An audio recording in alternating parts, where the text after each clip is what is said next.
I am Poonam Singh. Welcome to my channel SPR Education.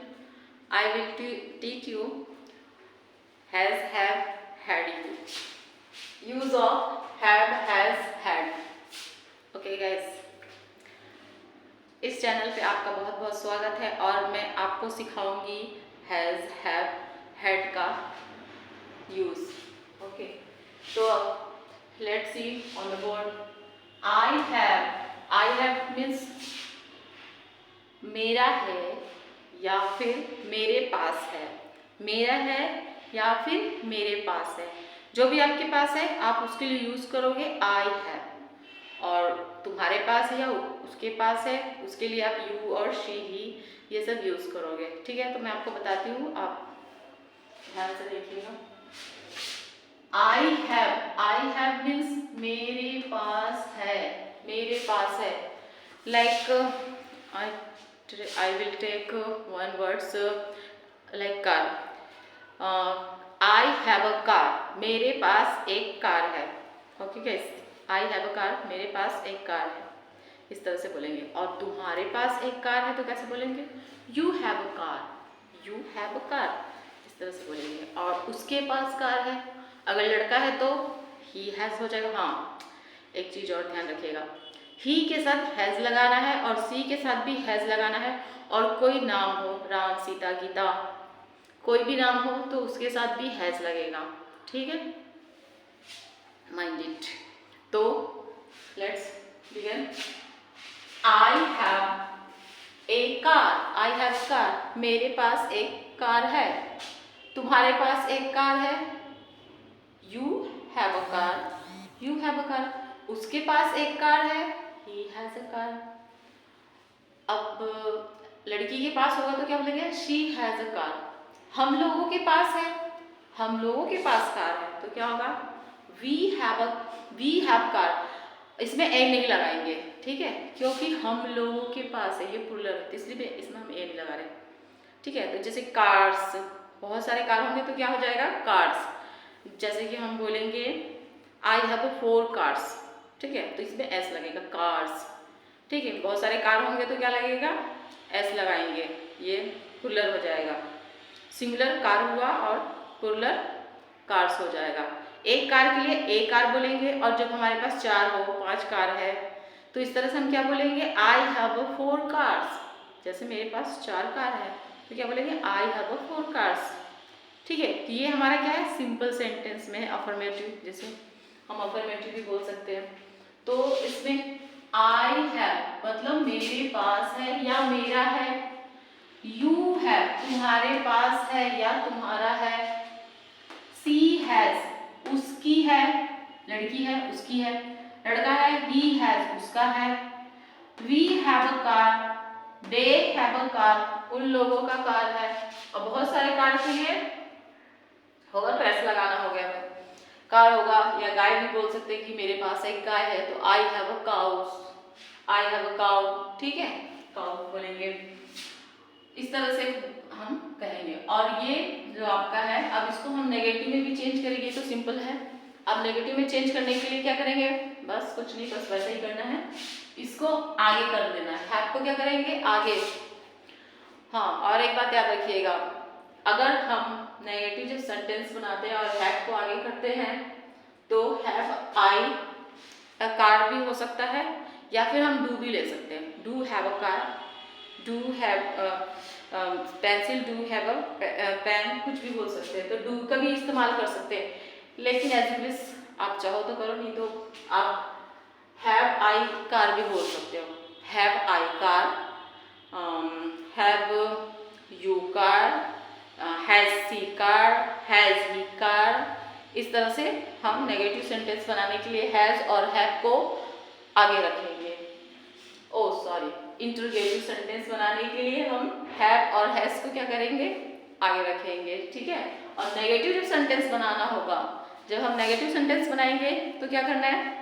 I have no car. हाँ, इसमें भी आप ध्यान रखिएगा, जब हम बोलेंगे आई हैव तो इसमें हम नॉट नहीं लगाएंगे, नो बोलेंगे.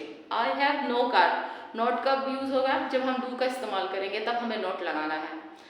ठीक है, तो जैसे आई हैव डू, तब हम नॉट बोल सकते हैं। I have do not car. लेकिन हम अगर नो ही बोलना चाहते हैं तो कोई ज़रूरी नहीं है कि हम डू लगाए, हम सिंपल सेंटेंस में भी बोल सकते हैं, जैसे I have no car, easy. और जैसे यू हैव कार, तो क्या हो जाएगा, you have no car, she has no car, he has no car, we have no car, they have no car, इस तरह से हो जाएगा।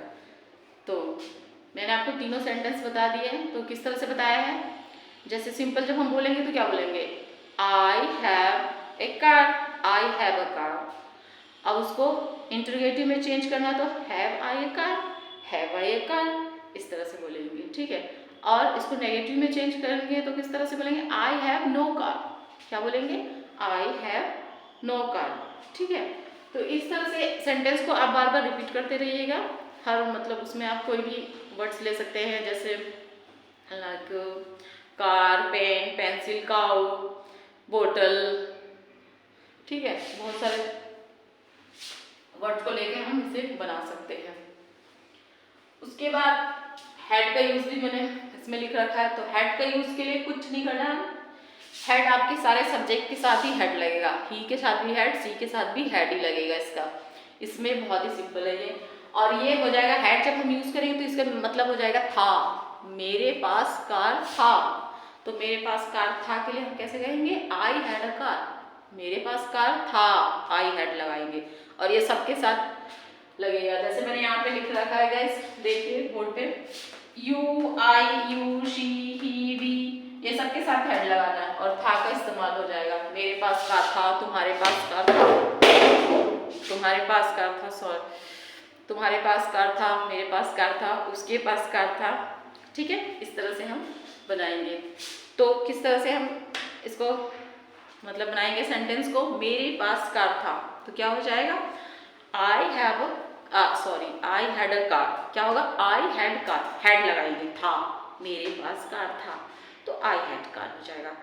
और जब हम नो लगाने के लिए क्या करेंगे, आई हैड नो कार, जो नहीं है, मेरे पास कार नहीं है, तो क्या करेंगे, आई हैड नो कार, ठीक है। और इसको क्वेश्चन में बनाने के लिए, इंटरोगेटिव सेंटेंस के लिए हैड को आगे कर देंगे, had I a car, had I a car, इस तरह से हो जाएगा, had you a car, had she a car, had he a car, इस तरह से हो जाएगा। क्या आपके पास कार है, क्या उसके पास कार है, था, क्या कार था, हेड लगाएंगे तो हमारा था का यूज करेंगे, ओके, था हो जाएगा। तो इस तरह से हम यूज दोनों सेंटेंस में करते हैं, जैसे कि I have a car, I have a car, ठीक है, मेरे पास कार है। अब था के लिए क्या करेंगे, I had a car, I had a car, ठीक है, कि मेरे पास कार था। अब तुम्हारे पास कार था, यू हैव अ कार, तुम्हारे पास कार है, यू हैव अ कार, तो तुम्हारे पास कार था, क्या हो जाएगा, had you car, had you car, ठीक है। इस तरह से हम इस्तेमाल करेंगे। तो गाइज आप इसी तरह से सेंटेंस को बनाते रहिए और उसे रिपीट करते रहिए घर पे। अगर आप इंग्लिश सीखना चाहते हो तो कुछ नहीं करना है, बस इसी सेंटेंस को जिस तरह से मैंने बताया है उसे आप बार बार रिपीट कीजिए। और जहाँ पे इस्तेमाल होता है, जैसे कि आप किसी को जवाब देना चाहते हैं, हाँ मेरे पास है, जैसे आपसे किसी कोई पूछा कि क्या आपके पास पेंसिल है, तो आपके पास है, तो आप कैसे जवाब देंगे, yes I have a pencil, हाँ मेरे पास पेंसिल है। तो इस तरह से जहाँ पे ये सेंटेंस यूज होगा तो आप वहाँ पे इस सेंटेंस को यूज करते रहेंगे। जितने भी मैंने सेंटेंसेस बताए हैं आपको, तो जहाँ जहाँ पे यूज हो रहा है आपको उसको यूज कीजिए और इस तरह से आपकी इंग्लिश काफ़ी इम्प्रूवमेंट होती जाएगी, बहुत ज़्यादा इम्प्रूव हो जाएगा। बस इसी तरह से आप इस चैनल के साथ मेरे साथ जुड़े रहिए। Okay bye.